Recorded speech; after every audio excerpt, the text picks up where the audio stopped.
This is Professor Pelton. This is Trigonometry, Chapter 2, Section 2. So the last piece is graphing the examples of cosecant and secant. We're going to use the general cycles we had done before. Essentially, the way you graph cosecant and secant, essentially my method is using sine and cosine. Because they are the reciprocal functions, you can essentially graph sine and use it to graph the cosecant, and likewise you can graph cosine to get the secant. So you just swap out the one word for another but keep the same function. And the a, b, c, and d values will help you. Okay, with the a value will give you the maximums of those amplitudes, and the b and the c will give you your shifts and help you with your periods, and the d just moves it up and down. Just be careful if a is negative, it does flip the function. Okay. So essentially, if you see here in my example, I have a sine graph, and it corresponds to a cosecant graph. You just use the high points of the curves, which are the intercepts. Okay.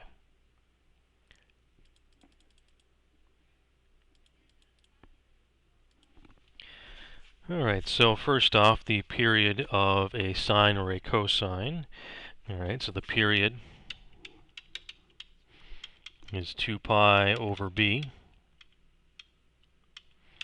So in this case, it's 2 pi over 2, right? Because our b value is 2.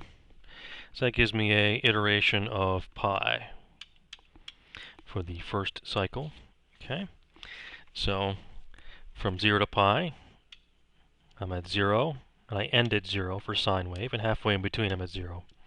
Halfway between there I'm at 1, and then negative 1. But this is a 2 for the a value, right? Because essentially this is plus 0. So if I do the equivalent, I have y equals 2 times the sine of 2x plus 0 plus 0. Okay? So my a is 2, which is what I'm concerned about here. So this is at 2, and this is at negative 2. So that is my initial first, I didn't quite hit that point. That is my initial first cycle of sine. Okay, as a period of pi, an amplitude of 2. Okay, alright, and that is going to continue. So every iteration of pi gives me a new cycle. So new cycle, they're at 0, then I'm at 2, and negative 2.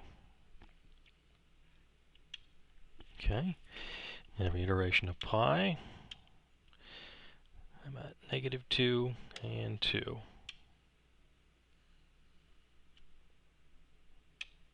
Every iteration of pi, I'm at negative 2 and 2.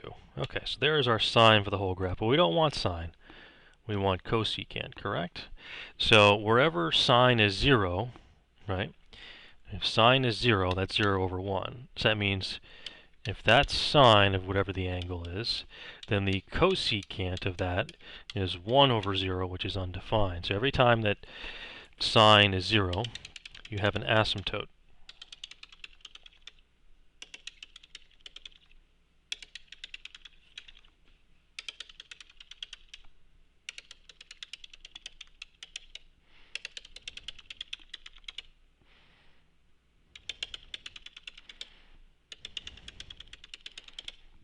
Okay, choose a different color. So that'll give us our cosecant graph, because in between they share the same point. So this would be our initial first cycle of cosecant, and it will repeat itself everywhere else. We could do more exact graph with more points in between, but it is unnecessary.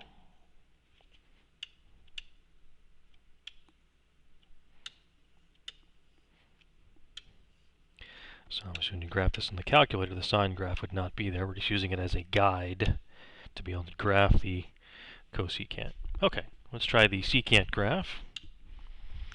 So the period is 2 pi over b, or 2 pi over 1/2. So if I times it by 2 over 2, that cancels. I get 4 pi as my period. Okay. But you got to be careful here, because this is upside down because of the negative. So instead of having a cosine graph go like this, it's going to see if I can draw this upside down here. Oh, it's going to go like this, isn't it? Okay. and we're at -3. Okay, so we're at -3, and we're going to end at -3. So halfway in between, we're going to be at +3. Halfway between those, we're going to be at 0. So we have an upside down cosine graph. Okay, that'll continue itself, of course. 0, 3, -3, 0. I guess I said that in the wrong order, but that's okay. Alright, so what's important is this is equivalent to y equals the negative cosine of 1/2 x plus 0 plus 0. Okay, so wherever cosine is 0, right, so cosine of the angle is 0, therefore the secant of the same angle is undefined. Okay, so every time it hits 0, put an asymptote.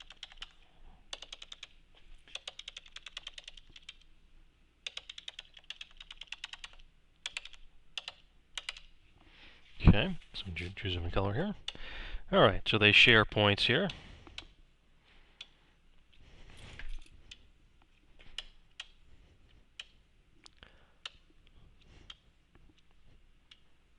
Okay, pause the video, try the student problems for yourself.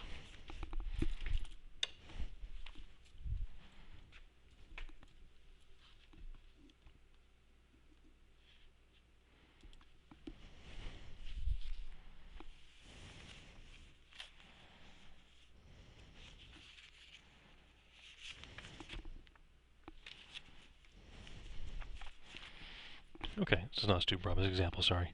So the period is 2 pi over b.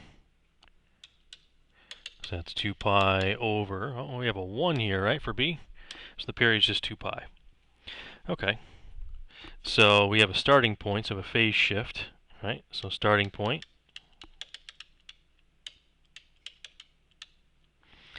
x equals c over b.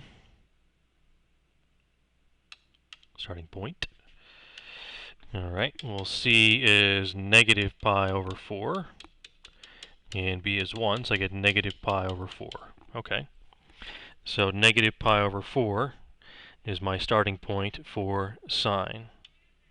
Well, wait a minute, why am I doing sine? Let me get a blue here, actually. Because I want to do y equals 1 times the sine of 1x plus pi over 4 plus 0. Okay, so if my period is 2 pi, I have to go over 2 pi, which is 7 pi over 4, and that's where it ends.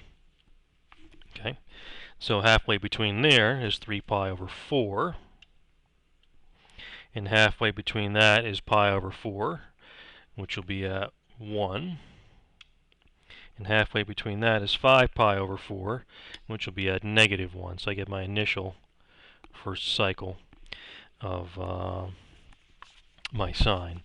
And again, every time that the sine is 0, the cosecant is undefined, so I can put in my asymptotes here.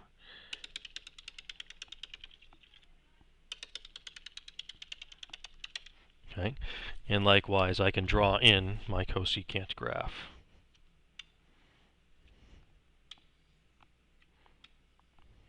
Okay, and this process can be repeated.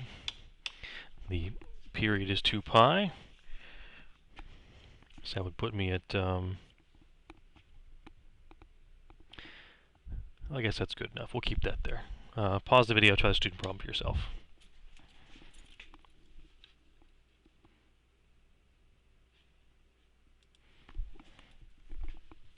Okay, so the period is 2 pi over b, which is 2 pi over 1, because b is 1 in this case. So the starting point is x equals c over b, which is pi over 2 over 1 for pi over 2, because we have a pi over 2 for c. So essentially what we want to do here is y equals 1 times the cosine of 1x minus pi over 2 plus 0. So we're going to graph a cosine. Okay, let's make this a little bit thicker of a line here for graphing. Okay, So we're going to start at pi over 2. Okay, we're starting a cosine. So we're going to start at 1 since a is 1, right? A is 1. So at pi over 2, there's a starting point. We're going to start at 1. And then we're going to go up a period of 2 pi. So that'd be 5 pi over 2, right? So that'd be we're end at 1. So halfway in between, I'm going to be at -1. And halfway between those, I'm going to be at 0. So that is my initial cycle of cosine. So every time I hit 0, there should be an asymptote. Okay, so that's going to repeat itself, of course. So every iteration of pi, looks like every iteration of pi, there's going to be asymptotes. And we can fill in the corresponding secant using that graph. Okay. You don't really need, once you figure it out, you really don't need to repeat the sine or cosine. You can just repeat the actual graph that you want of secant, cosecant at that point. Okay. All right, that is the end of the last part.